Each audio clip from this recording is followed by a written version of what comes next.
Bonsoir. La CEDEAO a levé ses sanctions commerciales et financières contre le Mali. Serait-ce le signe d'un retour à la normalisation pour Bamako? Eh bien, on en parle en début d'émission. La contribution des députés à la cohésion sociale, eh bien, c'est ce dont il sera question. En deuxième partie d'émission, pour en parler, nous serons en compagnie de l'honorable Soro Kanigi Mamadou. Il est député de Kanoroba, Nafoun et Sirasso, commune et sous-préfecture. Analyse pertinente et débat constructif. Ce qu'il faut retenir de l'actualité, c'est dans notre Live Talk. Le Live Talk. Bienvenue.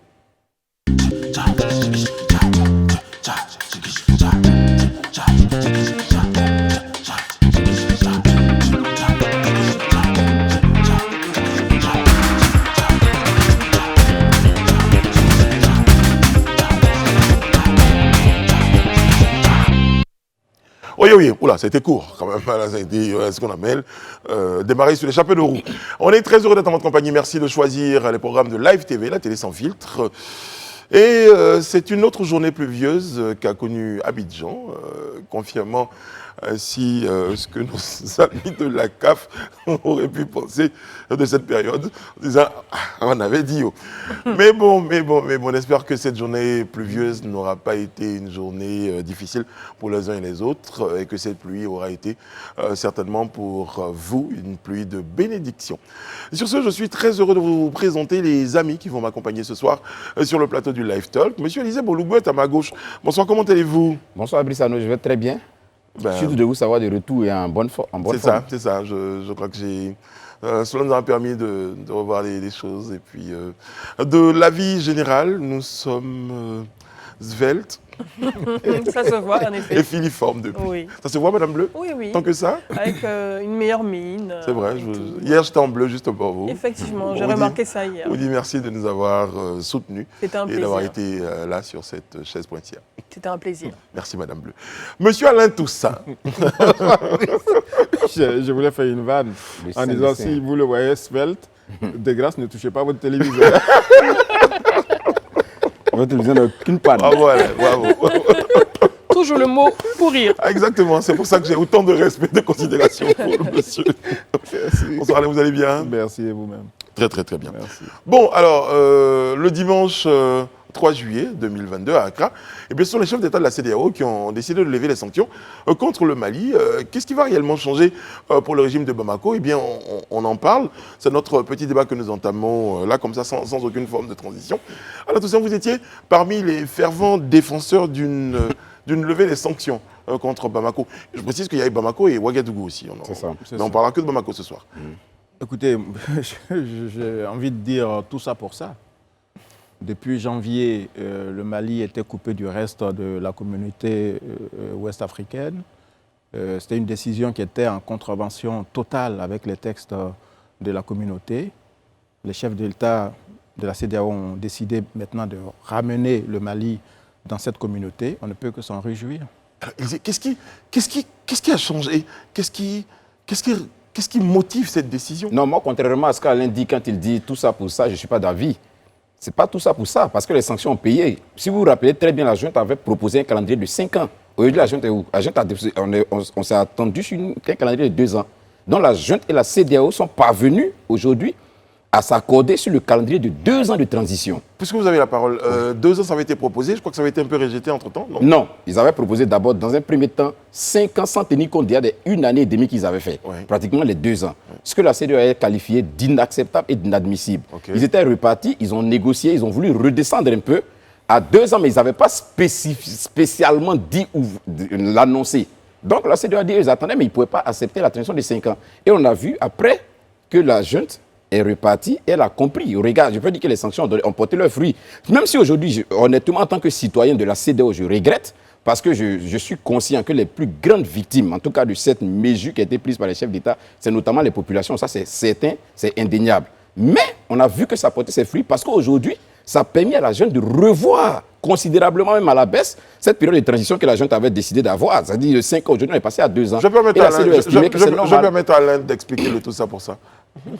Non, parce que d'abord, la décision qui est prise en janvier d'exclure, enfin de suspendre le Mali et d'imposer à ce pays des décisions, notamment des sanctions économiques, était illégale. Ça, tout le monde le sait. Et les chefs d'État, certains en tout cas, au sein de cette CEDEAO, ont reconnu que ce n'était pas forcément ça. Mais je pense que les responsables de la CEDEAO ont quelque part voulu tordre un peu le bras au gouvernement malien, parce que Élysée me dit ils avaient proposé 5 ans.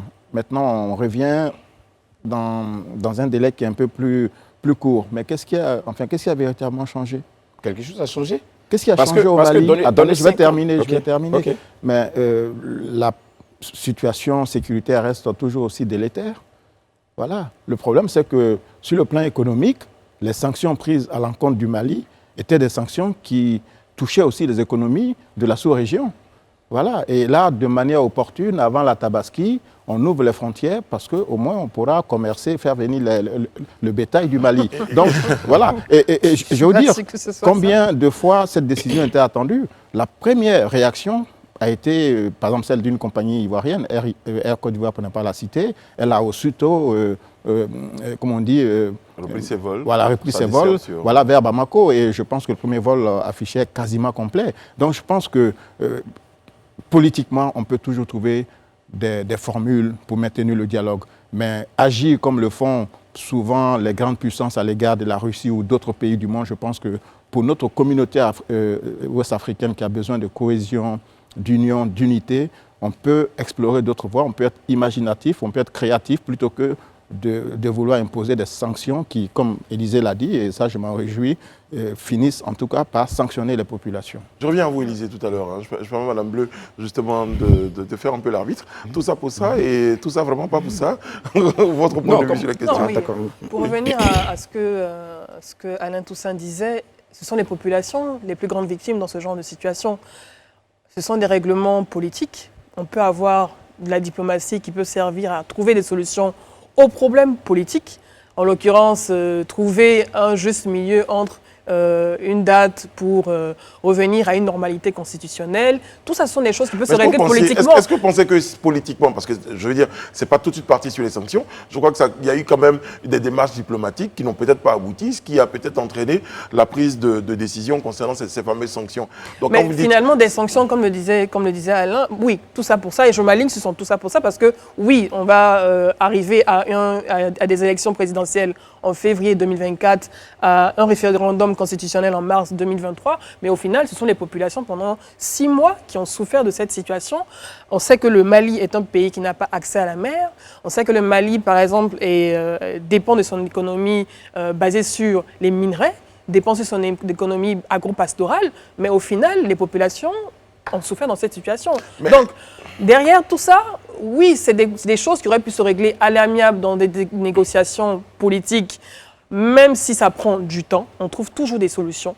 Et au final, ce sont les populations qui ont payé le plus lourd tribut dans cette situation. Moi, je pense que vous voyez un film très, très romantique sur cette question, alors que ce n'est pas toujours peut-être le cas, Élysée.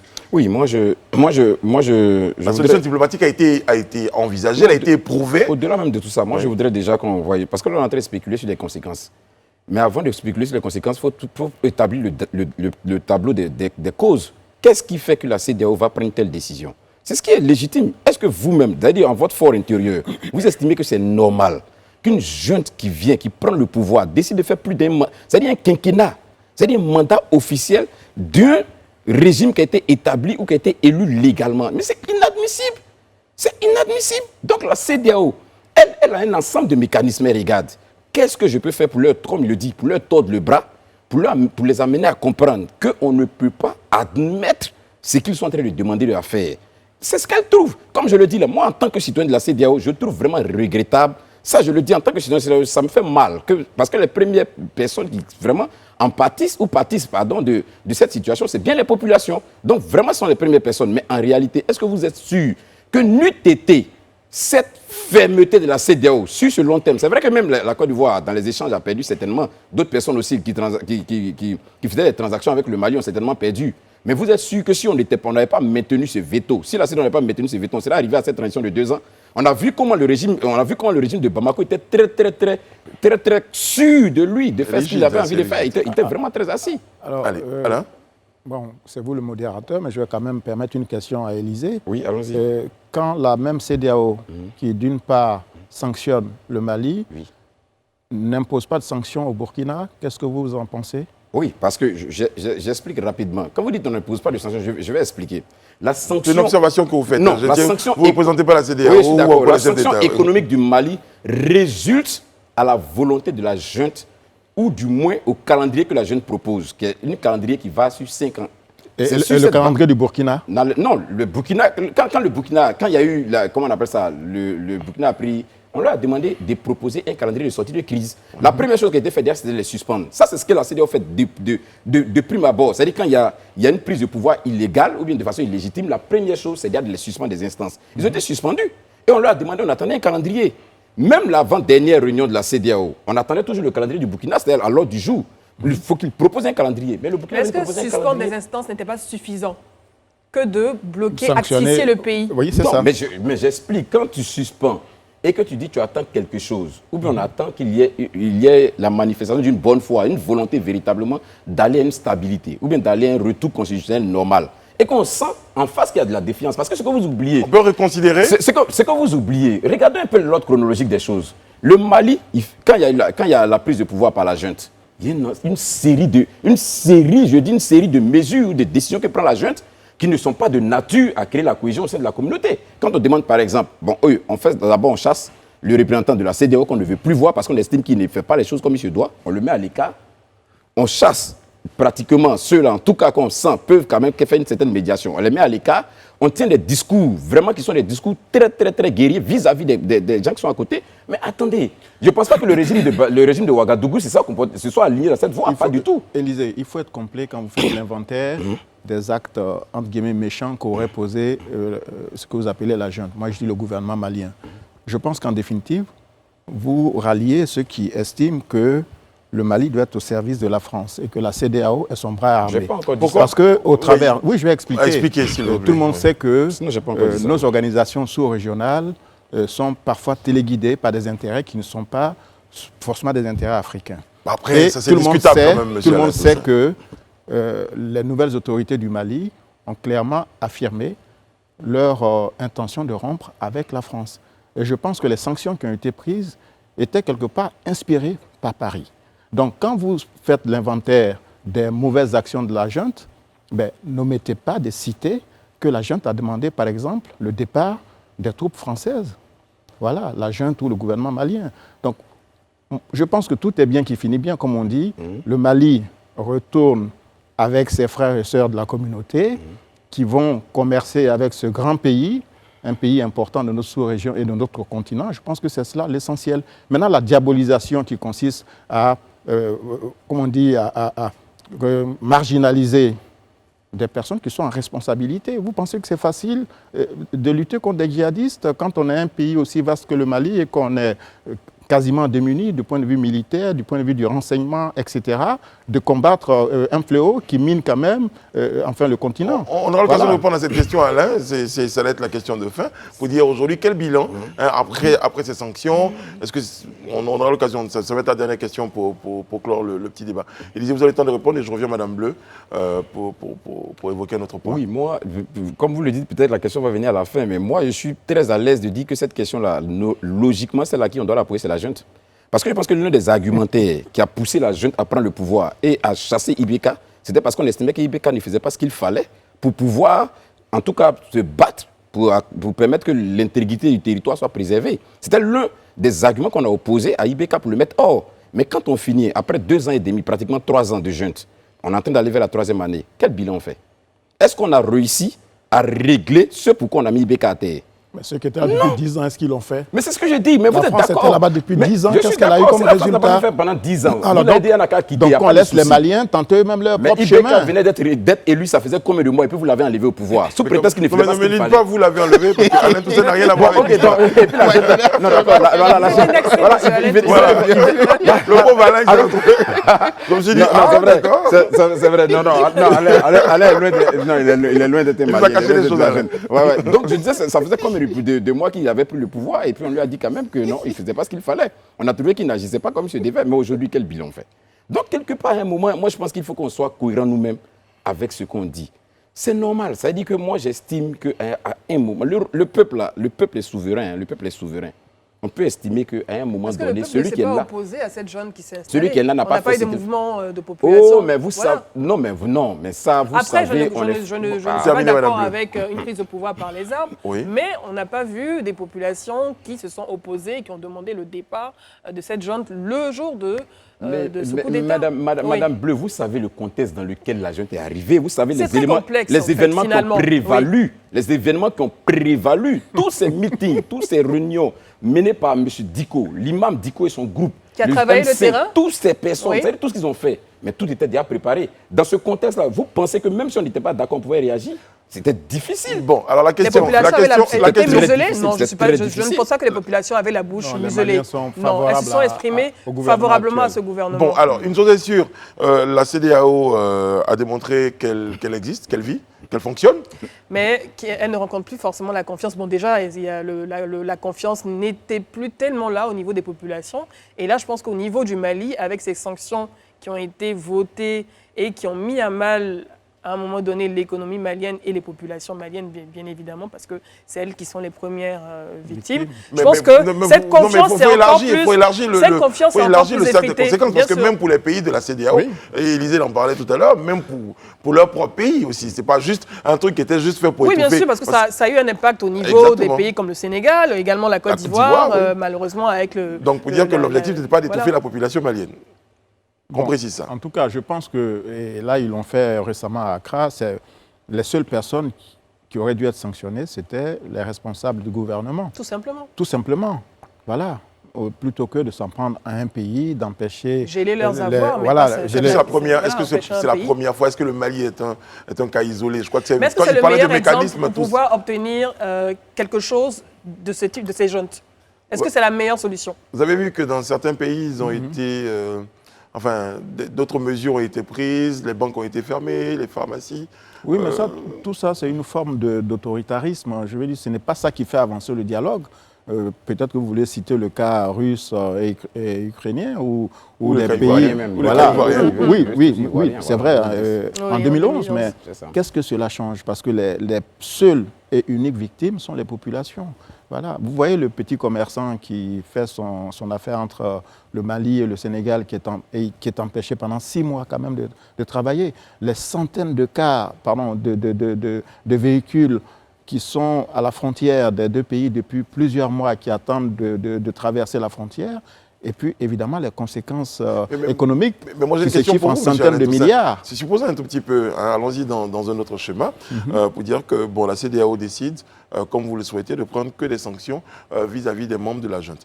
Est-ce que vous pensez que ces sanctions du genre, vous ne voyagez pas, le gel de vos avoirs, un certain nombre de choses, est-ce que vous pensez que ces sanctions-là sont de nature à pouvoir faire fléchir des personnes comme celles qui sont à la tête de la junte? Elles peuvent ne pas voyager? Non, de toutes les façons, les sanctions... C'est même pas le plus grand désir actuellement. Les sanctions de ce type-là restent toujours symboliques, mais elles permettent aussi... Inefficaces.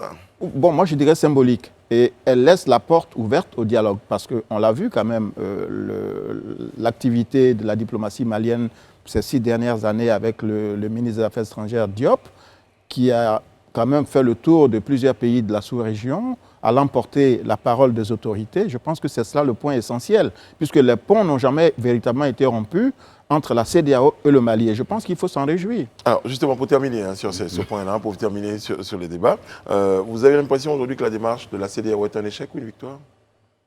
Non, moi, je n'irai pas dans le sens de dire c'est une victoire ou c'est un échec. C'est parce que je sais que... Question de Chris Sogno, on n'était pas dans une dynamique d'avoir un vainqueur et un vaincu. Ce n'est pas de ça qu'il s'agit.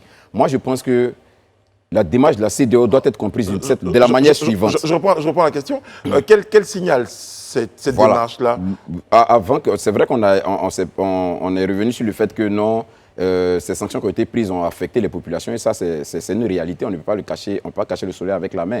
Mais ce que je veux dire, c'est qu'il faut que les Africains et notamment les Ouest-Africains comprennent que la prise de pouvoir par les armes, là, c'est révolu. c'est révolu. On n'est pas d'accord avec un régime, on laisse le régime aller au bout, on se mobilise et on fait partie du régime par les voies légales. Parce que tout ce à quoi on est en train d'assister aujourd'hui, là, mais c'est tout ça. Mais tout comme la confiscation du pouvoir par des manipulations constitutionnelles. C'est ce que je suis en train de dire. Donc, on est là aussi, sur ces questions, il faut que la CEDEAO soit assez claire. Ce n'est pas la problématique qui est posée actuellement. Je suis d'avis, ce n'est pas la problématique. La problématique aujourd'hui, c'est qu'on a des gens qui ont pris le pouvoir par les armes. Et je dis non. Quel que soit le fait qu'on ne soit pas d'accord, il faut qu'on arrête de prendre donc c'est de s'attaquer au problème. La confiscation du pouvoir par la manipulation. Mais est-ce que dans le cas malien, il y avait une forme de confiscation? Écoutez, non, la prévarication des biens, il y a tous ces éléments. Non, la question est précise. Est-ce que dans le cas malien, il y avait une forme de manipulation des consultations? Non. Si, je vais le dire. Si, parce que les résultats d'élections locales ont été, comme on dit, manipulés par le gouvernement qui était en place. Et c'est ce qui a provoqué d'ailleurs le courroux de l'opposition. Et ce sont ces troubles qui ont conduit au renversement du pouvoir. C'est réécrire l'histoire du Mali. Mais pas du tout. Pas les coups d'État, mais je pense qu'il est important de ne pas condamner les populations. Il n'a même pas fait une année, on l'a enlevé au pouvoir parce qu'on estimait qu'il n'était pas en train de faire. On l'a enlevé au pouvoir. Il a fait une année au pouvoir. Il était réélu. Il n'a pas fait une année pour l'enlever au pouvoir. Ça fait quand même 6 ans de passif aussi, excusez-moi. Mais n'est pas venu au pouvoir par coup d'État. Il est venu par la volonté quand on est au pouvoir, c'est chef d'État élu. Je n'ai pas d'accord, je suis d'accord, mais il faut respecter. C'est chef d'État élu. Très bien. Mais bien sûr. Dès l'instant qu'il est élu,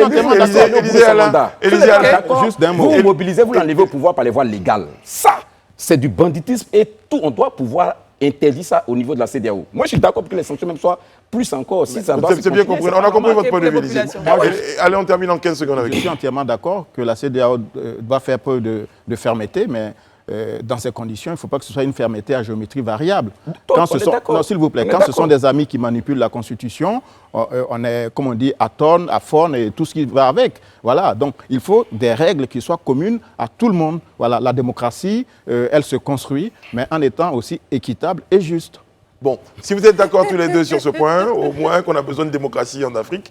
Et surtout de dialoguer. Et de dialoguer, c'est important. Je pense que c'est ce qu'on a avec la CEDEAO et la junte malienne. Voilà.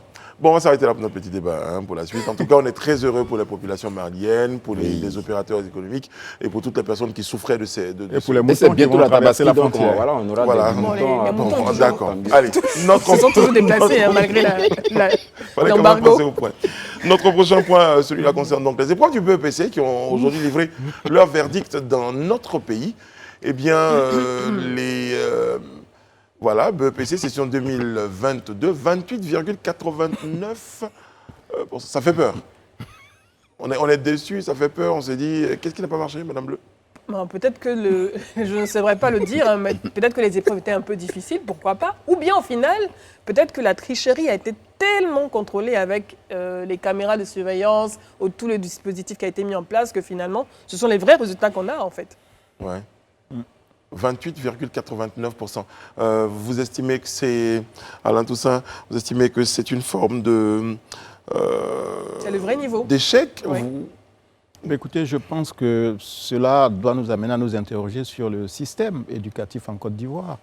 Et les seuls responsables de cet échec-là ne sont pas seulement les élèves, il y a tout l'écosystème. Tout le système. Voilà. Quand vous avez des élèves qui sont 70 ou 80 dans des salles de classe et des professeurs, c'est-à-dire des enseignants qui sont parfois démunis dans ces conditions-là, on ne peut pas attendre des miracles de ceux qui passent des examens. Et je pense que c'est quand même une préoccupation quand on a quand même près de 300 000 personnes qui sont en situation d'échec. Mais Mme Bleu disait tout à l'heure que peut-être qu'il y a une forme de toilettage, de renforcement des mesures de surveillance, parce qu'ils étaient 700, ils étaient 100 ou 150 dans les salles de classe, et puis il y avait d'autres résultats qui n'étaient pas ceux-là. Et à partir du moment où il y a des réformes pour pouvoir... durcir un tout petit peu le système, on se rend compte que est-ce que ce ne sont pas les vrais résultats aujourd'hui? En fait, c'est ce qu'il dit en fait. Tout le système a un problème depuis le départ. La ministre Marietou Koné a pris en main ce département, ce ministère. Elle essaie de mettre en place des mesures progressivement pour pouvoir trouver une solution aux problèmes de l'école ivoirienne. Aux examens à grand tirage, elle s'est attaquée à la tricherie de façon ferme, donc on l'a vu. Je l'ai dit, je pense que c'est certainement les vrais résultats, c'est le vrai niveau, malheureusement, de nos élèves. Et là, maintenant, avec les états généraux qui sont en cours, qui ont été faits, il faut pouvoir maintenant s'attaquer au cœur du problème. C'est ce que je m'apprête à vous dire. Diagnostic précis, et à partir de là, on regarde les solutions. Élisée. Oui, moi, déjà, hein, il y a une réforme majeure qui a été initiée par la ministre. Je pense que c'est l'une des conséquences de cette réforme-là, c'est le retour des coefficients aux examens de fin d'année, au BPC notamment. Parce que pour les années antérieures, depuis 2012 jusque-là, on avait suspendu tout ce qui était coefficient. Tout était 1-1, tout était revenu à 1. Mais là, à la rentrée scolaire de cette année, on a ramené les coefficients aux examens. Donc, ce qui fait qu'aujourd'hui, si vous avez bien travaillé dans une matière qui certainement n'a pas un coefficient élevé et que vous avez moins travaillé dans une matière qui a un coefficient élevé, bien évidemment, ce serait plus difficile de compenser. Et je crois que c'est l'une des conséquences. Mais je veux vraiment qu'on analyse dans la profondeur en fait ces résultats. Moi, pour moi, la première lecture que j'ai, je suis attristé. Je suis attristé parce que cela démontre en réalité, je dis, un naufrage collectif de la société. C'est le système éducatif, nous-mêmes en tant que citoyens, vraiment c'est un naufrage collectif. Et ça, je pense que ça devrait même pas faire l'objet d'un applaudissement, mais d'une remise en cause générale. Mais pourquoi, sous d'autres cieux, des gens sont capables d'inverser ce résultat? C'est-à-dire que d'avoir 98%, mais 88% de résultats, de succès, et que nous sommes en train de nous retrouver à 28%. Mais il y a un problème. Il y a un problème. Et comme Alain l'a dit, c'est un élément parmi tant d'autres. Ça veut dire que les classes pléthoriques, ça, mais là, justement, Kader Bamba, Titi Elogne, tous ceux qui nous écrivent, Ali Kamara, tout le monde dit que c'est tout le système qu'on a besoin. La formation des formateurs, les parents, les différentes directions. Les élèves eux-mêmes. Les élèves eux-mêmes, l'intérêt pour la culture générale. L'intérêt pour la culture générale, le fait de pouvoir continuer à se former même après l'école. Cheikh Mandé nous dit que le système éducatif ivoirien est malade. Cheikh Mandé sur nos pages. Non, mais c'est une réalité. De toute façon, ce que Cheikh Mandé dit là, c'est le constat que nous tous avons fait. C'est ce qui a suscité d'ailleurs quand on lance les états généraux de l'éducation, dont on attend d'ailleurs les résultats avec vraiment beaucoup d'impatience. Parce qu'on nous l'avait annoncé pour quelques mois en arrière, donc on attend vraiment avec beaucoup d'impatience les résultats de ces états généraux-là, qui on espère vont apporter, je dirais en quelque sorte, une piste de solution pour que vraiment nos résultats deviennent meilleurs. Sinon, ce qu'on est en train de voir là, vraiment, c'est alarmant. C'est triste, ouais. Et je pense qu'il faut peut-être lancer aussi une réflexion sur l'utilité de maintenir cet examen, alors qu'on pourrait aller sur la base d'un contrôle continu. Voilà, on peut aller sur un contrôle continu, ce qui permettrait aux élèves d'avoir plus d'accompagnement tout au long de l'année et une meilleure évaluation. Parce que dans le système anglophone, ils sont évalués tout au long de l'année et ce sont les résultats en fait de cette évaluation quotidienne tout au long de l'année en fait qui est comptabilisée et qui est pris comme résultat final. Donc peut-être qu'il faudrait repenser à un moment donné notre système d'évaluation générale de nos élèves, pourquoi pas, puisque ça fonctionne chez les anglophones. On va se poser que vaut un BPC aujourd'hui. Oui, bien sûr. Voilà, que vaut un BPC dans le cursus. Je pense que c'est ça. Moi, je pense aussi que, je vais finir avec ça, je pense que les États généraux peut-être vont aborder la question, mais il faut une réforme profonde même de notre système éducatif. Je me rappelle d'une intervention d'un haut responsable de l'État, en tout cas, qui est en train de nous entretenir sur la vision 2030, mais qui plantait un décor. Non, mais c'était vrai. C'est-à-dire qu'il dit aujourd'hui, par exemple, nous, aujourd'hui, on veut s'inscrire dans l'industrialisation, dans la technologie. Mais aujourd'hui, on a 80% des effectifs scolaires, c'est-à-dire au niveau du supérieur, qui sont dans les sciences sociales, dans les sciences humaines, qui en réalité ne sont pas forcément des sciences qui vont aboutir à cette industrialisation, qui vont nous permettre vraiment d'atteindre cet objectif. Donc il y a vraiment la nécessité même de réorienter le curricula, réorienter même la vision, en tout cas le système. Tout ça passe par cette vision, parce que quand vous prenez les États-Unis dans les années 60, la vision de l'État américain était de pouvoir aller vers la Lune, de pouvoir s'implanter sur la Lune. Donc, dans ce schéma, ils ont décidé de former une génération d'ingénieurs informatiques, de techniciens, pour pouvoir construire des fusées. Donc, finalement, on a une nation qui est puissante technologiquement, et ça part par cette vision. À un moment donné, il faut avoir une vision similaire dans d'autres secteurs. Dominique Yaba nous dit, j'ai peur pour le bac. Mais je suis d'avis avec lui. Si on a 28%... Voilà. Il faudra diviser par 2. Moro Doumbia nous dit on remet toujours en cause l'État, mais les parents sont beaucoup responsables, le manque d'encadrement. Cheikh Diatta Non, la personne n'a remis en cause l'État. Voilà, on a dit voilà. tout à l'heure que c'est une responsabilité partagée. Voilà. Vraiment, voilà, on est tous impliqués, on est tous responsables. Alors, Cheikh Mandé Diatta nous dit BPC, ça passe concours de police, de gendarmerie et d'autres diplômes. Pour nous qui nous posions la question, que vaut aujourd'hui le BPC?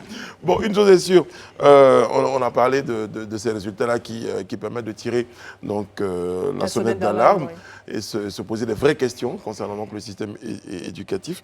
Et ceci nous permettra donc d'opérer donc une forme de transition, marquer une courte pause avant de recevoir notre invité. On revient dans quelques instants. Ne bougez surtout pas.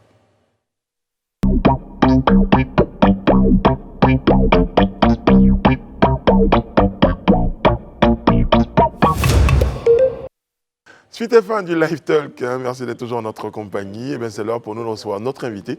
Ce soir, l'honorable Soro Kanigui Mamadou nous rejoint sur le plateau du Live Talk. Je rappelle, il est député de Kanoroba, de Nafon et de Sirasso, commune et sous-préfecture.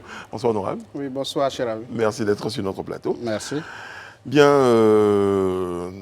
avant d'aborder des questions donc, directement liées à votre fonction et à la thématique de cette émission, un petit regard sur l'actualité et surtout sur ces résultats du BPC dont on parlait tout à l'heure.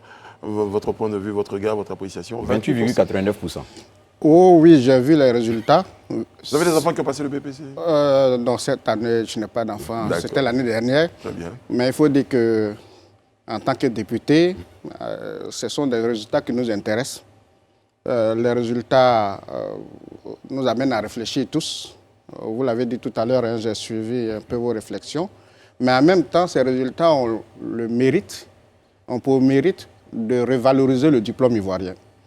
Je pense que quand on veut soigner une plaie, il faut commencer par la soigner par là où il faut. Ici, aujourd'hui, ce qui est urgent, c'est de donner de la valeur, de la crédibilité au diplôme ivoirien, parce que c'est avec ce diplôme qu'après, des enfants iront dans d'autres universités, dans d'autres pays. C'est avec ce diplôme que les entreprises vont recruter. Alors, si on veut forcément avoir des chiffres gonflés, que à l'extérieur et à l'intérieur, tout le monde s'accorde à dire que le diplôme n'est pas bon, vous convenez avec moi que ça ne va pas servir à grand-chose. Donc, pour l'instant, je pense qu'il faut déjà saluer la rigueur que le gouvernement met en place pour qu'on connaisse le vrai niveau des enfants. Et le reste des problèmes qui ont provoqué ces chutes de résultats-là, on va les traiter à l'avenir. Très bien. Merci. Alors, honorable, depuis le samedi 23 avril 2023, pour revenir à une autre actualité, le Rassemblement pour la Côte d'Ivoire, le RACI, donc mouvement politique proche de Guillaume Soro, a été officiellement dissous dans les rangs du RHDP. Pourquoi vous êtes retourné au RHDP? Première question qu'on vous pose. Oh, écoutez, je suis revenu au RHDP parce que je suis un acteur politique qui analyse la vie politique de mon pays. Je l'analyse sereinement, objectivement, sans émotion. Et pour moi, finalement, je me suis dit que le mieux, c'était de retourner au RHDP. Est-ce qu'on peut dire que vous avez eu le temps d'analyser, de faire toute cette analyse lorsque vous étiez en prison? Oh, ça a commencé avant. Ça a commencé avant la prison. Oui, avant la prison. Ça tombe bien justement qu'elle pose la question. Le mieux, vous en parlez tout à l'heure, je reprends un mot. Quand vous dites le mieux, quand vous dites le mieux, comment vous expliquez ce mieux? Oui, je dis le mieux tout simplement parce que quand nous créions le RACI en 2013, il faut dire que nous avions des ambitions pour 2020. Ça, on ne peut pas le cacher. Mais quand nous avons regardé l'évolution de l'actualité que nous sommes nous-mêmes en tant que jeunes leaders politiques confrontés à la réalité, on s'est aperçu que le moment n'est pas venu pour changer de génération.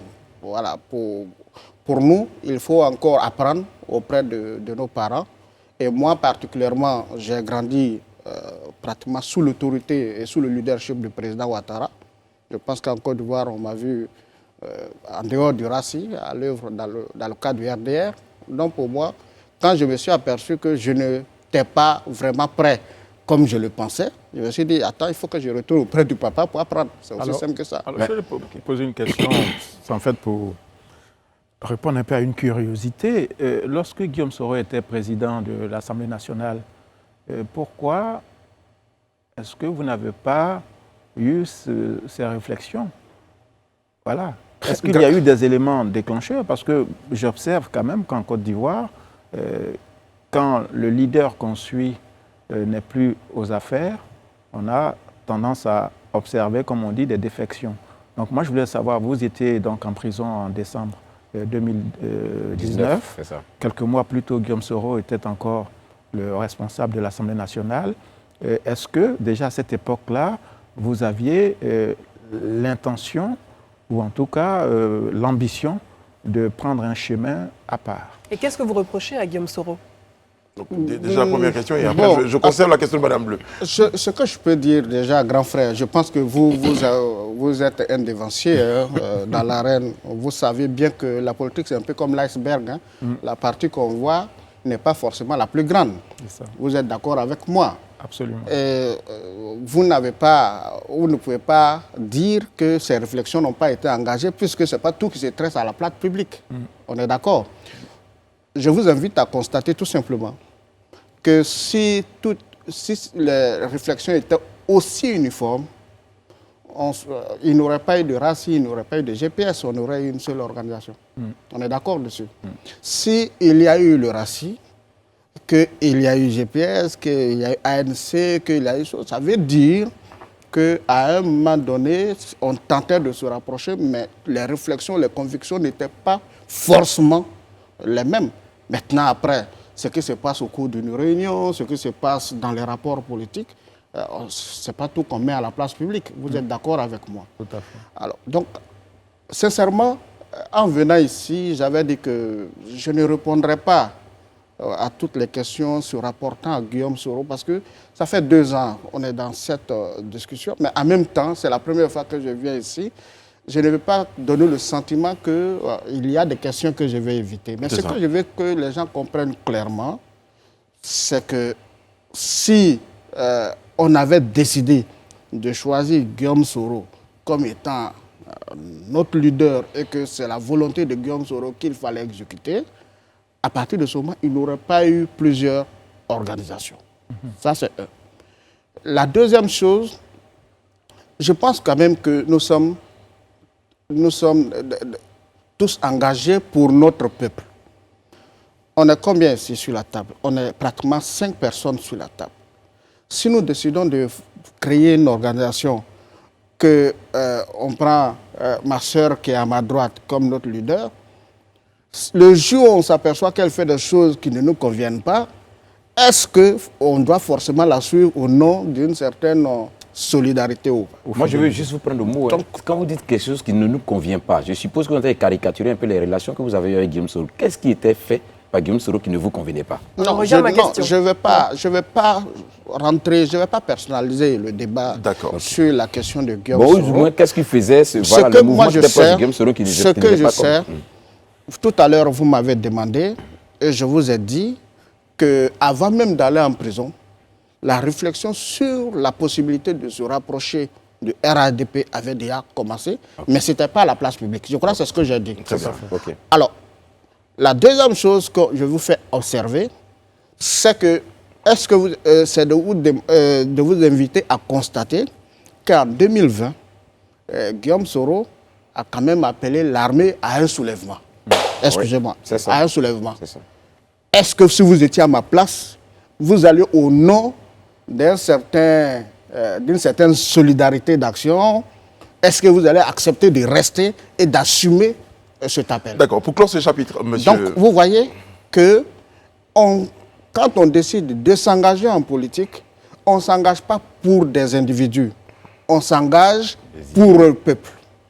Quelles que soient les relations qui peuvent vous lier, quand vous vous engagez en politique, le centre d'intérêt, c'est pour le peuple.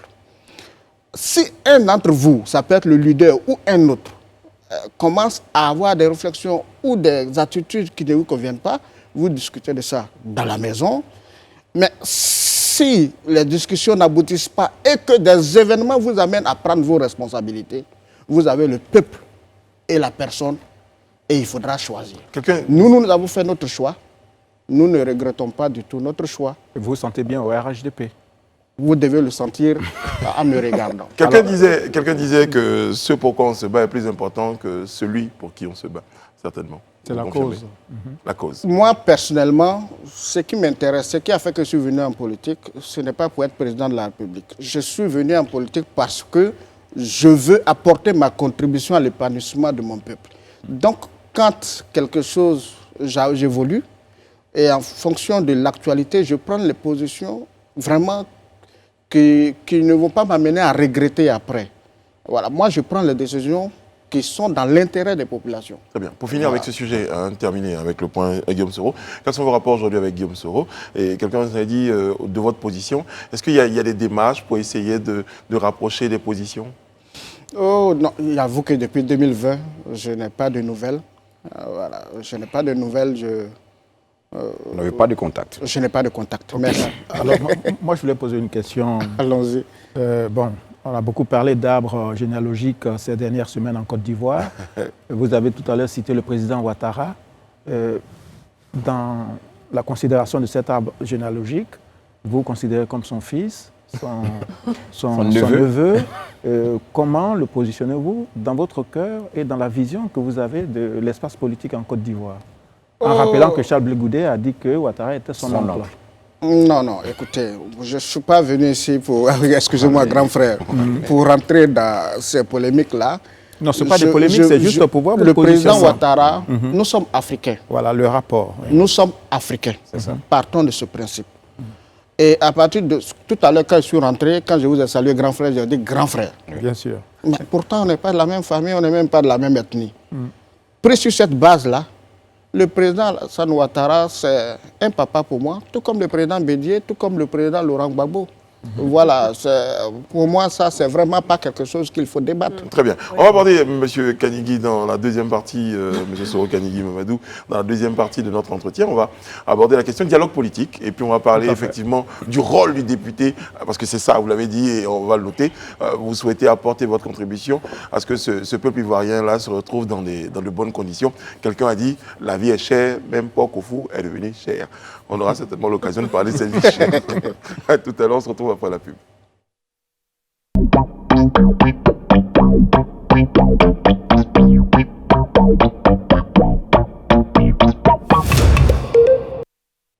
Retour sur le plateau du Live Talk pour notre deuxième partie d'entretien avec notre invité, M. Soro Mamadou Kanigui, donc député à l'Assemblée nationale Côte d'Ivoire. Madame Bleu a une question concernant le RHDP pour vous, monsieur. Effectivement. Honorable, vous avez donc dissous votre parti et vous avez rejoint le RHDP. Quelle place vous occupez au sein de l'appareil politique donc, du RHDP en ce moment? Et en tant que transfuge du RACI, est-ce que vous pensez que les cadres du RHDP vous accordent une véritable confiance? On a vu que le ministre Mamadou Touré est à vos côtés, il vous soutient, mais et les autres cadres du parti? Ok, merci beaucoup. J'ai dit que nous avions dissous le RACI sans condition. Pour l'instant, j'essaie de faire mes classes avec mes camarades. Au RHDP, la première des choses, il fallait s'inscrire. Le recensement a eu lieu il n'y a pas longtemps. Nous sommes dans cette dynamique. Je suis dans le groupe parlementaire RHDP. Okay. Pour moi, ça me suffit pour le moment. Le plus important, ce ne sont pas les titres. Le plus important, c'est ce que nous méritons, c'est ce que nous valons. Je pense que vous m'avez invité ici, sans tenir compte de ces titres-là. Pour le moment, je m'en tiens à cela. Et puis, nous allons travailler à apporter notre contribution au RHDP. Alors, on a vu récemment à l'Assemblée nationale l'opposition et le pouvoir, le parti présidentiel, qui ont parlé d'une même voix lors de l'élection au perchoir du président Adama Bictogo. Vous pensez que cela est bon signe? On a des échéances électorales dans quelques mois. Est-ce que vous pensez que les conditions aujourd'hui sont réunies pour apaiser définitivement la vie politique en Côte d'Ivoire? Oui, mais surtout que la plupart des acteurs sont aussi à l'Assemblée. Et quand tu regardes aujourd'hui le climat à l'Assemblée, il faut dire qu'il faut vraiment espérer pour les élections à venir. Voilà, parce que le climat, les rapports sont bons, ils sont cordiaux. Et je peux vous dire que le président Bictogo, qui vient d'être élu, a vraiment impulsé cette dynamique pendant l'intérim qu'il a assuré.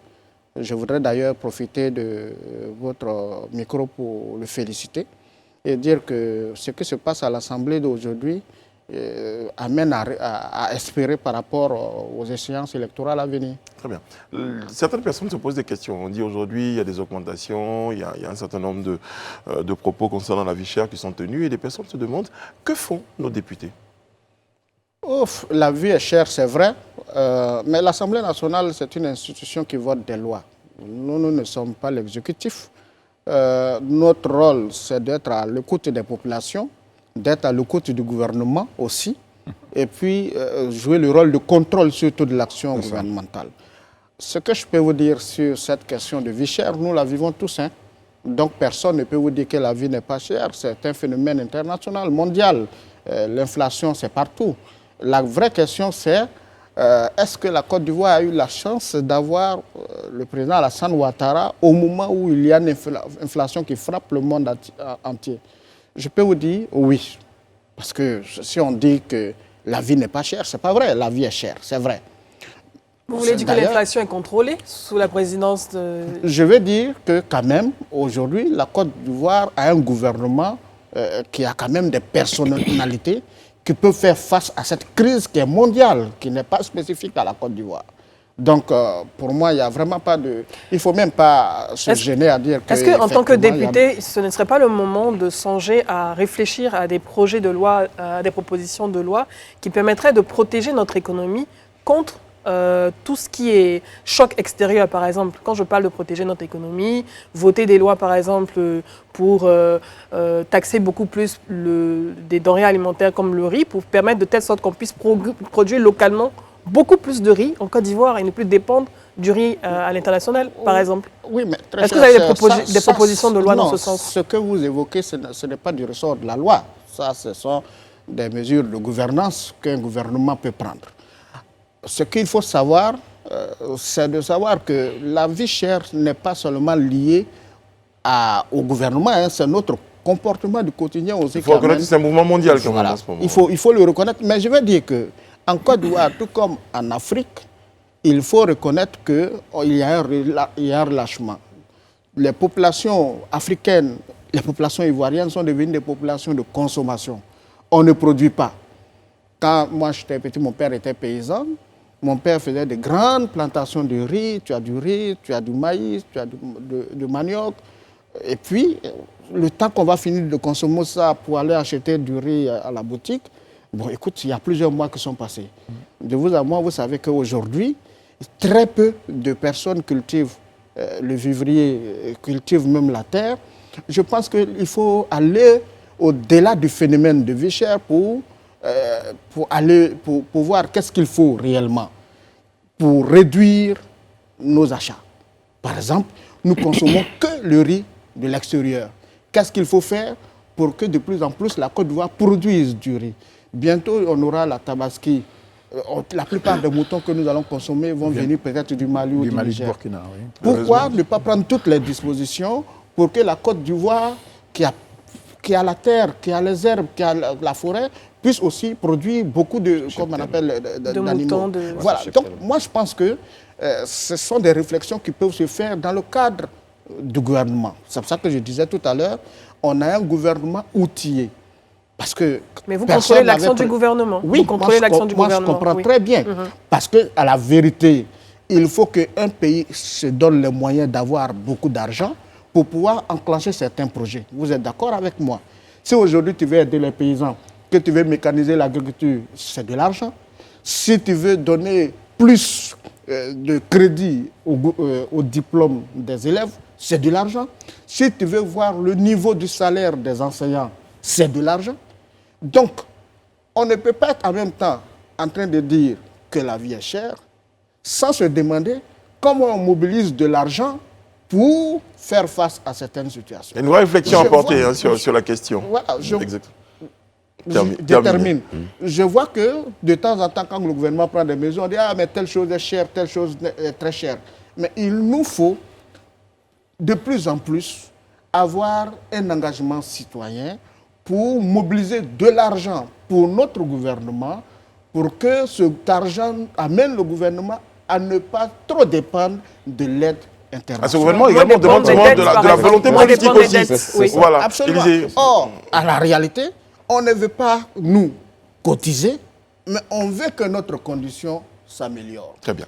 Merci. D'accord, monsieur le député, vous savez que l'un des défis aujourd'hui en Côte d'Ivoire, c'est la stabilité, hein, c'est la paix. C'est-à-dire, tout ce qu'on est en train de faire là, même si on développe le pays, qu'on n'a pas la paix, c'est inutile. Ça, je ne vous apprends rien. Et à cette faveur-là, il y a eu le dialogue politique, qui est censé vraiment créer les conditions d'apaisement et tout ça. Déjà, vous, en tant que député, est-ce que vous avez pris connaissance des conclusions de ce dialogue politique? Oui. Et aujourd'hui, quel est selon vous l'état d'avancée des choses? Parce que là, on a des échéances électorales logiquement pour 2023. On a des réformes qui avaient été recommandées par ce dialogue politique-là, notamment au niveau de la CEI. Et jusqu'ici, on n'a pas encore vu les choses bouger. Quel commentaire faites-vous? Écoutez, moi je pense que le gouvernement a son calendrier. Les acteurs politiques se sont retrouvés. Ils ont fait des réflexions qui ont été soumises au chef de l'État. Le chef de l'État a son calendrier. On a constaté déjà qu'au niveau de l'Assemblée nationale, les acteurs eux-mêmes se sont accordés à choisir un président de l'Assemblée nationale sans qu'il y ait de difficultés. Mais ça veut dire qu'à un certain niveau de responsabilité, les gens se parlent et que les gens ont confiance à la bonne volonté du chef de l'État à mettre en exécution les différentes résolutions qui sont sorties de ce dialogue politique. Alors, est-ce que vous ne pensez quand même pas qu'il faut joindre les actes à la parole? Parce que récemment, on a lu des déclarations provenant de l'opposition, et encore hier ou ce matin, où des voix de l'opposition accusaient votre parti, le RHDP, de s'opposer à la réforme de la CEI. Donc il y a peut-être des malentendus qu'il vaudrait mieux maintenant régler avant d'entrer dans les semaines qui viennent. Moi, je pense qu'il faut rester serein. Je pense qu'il faut rester serein. Le dialogue politique a eu lieu. Les conclusions ont été remises au chef de l'État. Il faut le laisser dans sa dynamique. Je pense qu'on ne peut pas être en même temps en train de dire la vie est chère, il y a la crise ukrainienne qui est là, il y a le djihadisme à nos portes, et en même temps demander au président d'ouvrir tous les chantiers. Ce qui est le plus important, c'est qu'on va aller bientôt à des élections en 2023. Le gouvernement en est conscient, le président de la République est conscient. Le moment venu, certainement, un ministre peut-être plus habilité que moi viendra vous dire à quel niveau de réflexion ils sont avec les conclusions des travaux du dialogue politique. Mais pour ma part, en tant qu'acteur qui n'a pas siégé au dialogue politique, je pense que ce qui s'est passé à l'Assemblée nationale où je siège est révélateur de la confiance qui existe entre les principaux acteurs politiques de notre pays. Il faut les encourager dans cette dynamique, il faut faire confiance au chef de l'État et je pense qu'il faut patienter. Alors, juste des mots. Dernier tour de table. L'un de vos collègues à l'Assemblée, Saleh Timoko, a proposé, en tout cas, a fait part d'une proposition de loi visant à limiter justement l'âge des candidats à l'élection présidentielle. Vous, comment est-ce que vous accueillez ce type d'initiative? Est-ce que vous allez soutenir ce projet, enfin cette proposition, ou plutôt être en opposition? Vous précisez à 75 ans. À 75 ans. Écoutez, c'est son droit. C'est un collègue, c'est un député. C'est son droit. Je pense que le député Saleh Timoko est un député indépendant. Mais moi, j'appartiens à un parti politique. J'appartiens à un groupe parlementaire. Quand le problème se posera, nous allons faire une réflexion à l'intérieur de notre groupe parlementaire. Et puis, la position qui va être arrêtée sera la mienne. Très bien. Élisée, vous avez une question pour terminer? Oui, et moi je voudrais, peut-être une question à deux volets. La première, déjà, on a vu que, comme vous, certains des plus proches collaborateurs de votre ancien compagnon, notamment Alain Loboyan, Meïté Sendou, Alphonse Soro et tout ça, ont fait aussi le pas de se démarquer. Aujourd'hui, quels sont vos rapports avec ceux-là? Ça, c'est déjà un. Et puis, deuxièmement, est-ce que vous, au niveau de l'Assemblée nationale, vous entrevoyez, je ne dirais pas convoquer, mais appeler, recevoir le gouvernement, des membres du gouvernement pour comprendre un peu la vie de la nation, comment les choses évoluent? Parce que c'est un exercice aussi qu'on n'a pas trop vu à l'Assemblée la plupart du temps. D'accord. D'abord, concernant la première question, on se parle pratiquement tous les jours, tout comme on se parle aussi, on parle avec tous les autres cadres du RADP, parce qu'on ne va pas venir créer un clan encore à l'intérieur du RHDP. Et voilà, chacun parle avec tout le monde. Voilà.